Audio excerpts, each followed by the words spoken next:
এদের মধ্যে পরকীয়ার সম্পর্ক। আরেকটা কোনো কোশ্চেন নাই কারো কাছে যে এই সিরিয়ালের সবচেয়ে প্রিয় ক্যারেক্টার আমার কোনটি?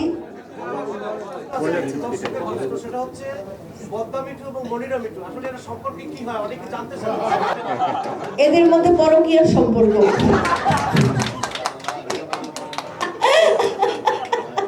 আসলে আমরা ভাই বোন, কখনো কখনো বন্ধু, কখনো দেখা যায় যে পিতা কন্যা, এরকম সম্পর্ক বর্দা মিঠুর।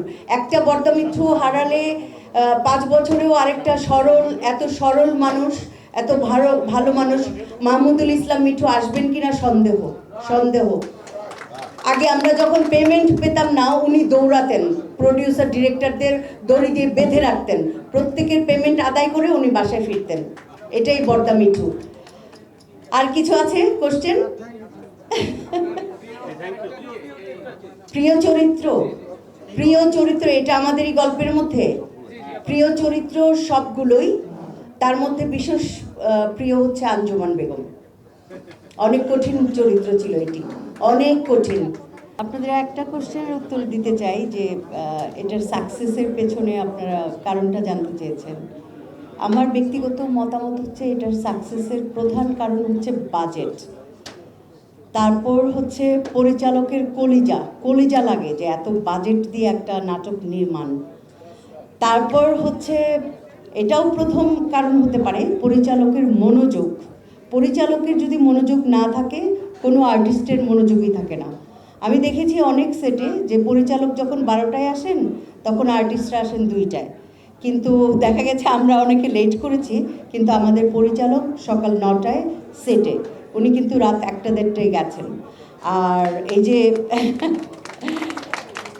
1টা-1.30টায় গেছেন, কিন্তু ঠিক 9টায় ওনাকে আমি অনেকবার চেষ্টা করেছি ওনাকে একটা দিন একটু ফেল মারতে, মানে যেন দেখি যে আমার পরে উনি এসছেন না। আমি গিয়ে দেখি যথারীতি রাজা মহাশয় বসে আছেন। তো আমি চাই ব্যক্তিগতভাবে বাংলাদেশে এরকম আরও গোটা 20 যদি মোস্তফা কামাল রাজ তৈরি হতো, অন্তত শেষ বয়সে আমরা আরামে কাজ করতে পারতাম।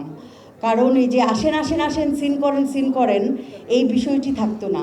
এই যে মোস্তফা কামাল রাজ আমাদের প্রত্যেক শিল্পীর সিঙ্গেল হোক সেটা সিরিয়াল হোক 5 দিন 6 দিন করে টানা ডেট নিচ্ছেন। আমরা কেউ ভেবেছি যে কত টাকা প্রতিদিন খরচ হচ্ছে, এক একজনের পারিশ্রমিক কত। তো এই যে আমরা দেখা গেছে আরাম আয়েসে ঘুমিয়ে সিন করছি, খাচ্ছি দাচ্ছি গল্প করছি, তিনি কিন্তু সারাক্ষণই সিনের পেছনে ছুটছেন, এই আসো এখন সাইন চলে যাবে, চলো। তো আমরা তো আরাম আয়েসে ছিলাম। তো এই 5-6 দিন করে কেউ এখন আর ডেট নেয় না, খুব একটা মানুষ না। আর যারা নেয় তারা দেখেছি নায়ক নায়িকা নিয়েই ব্যস্ত থাকে।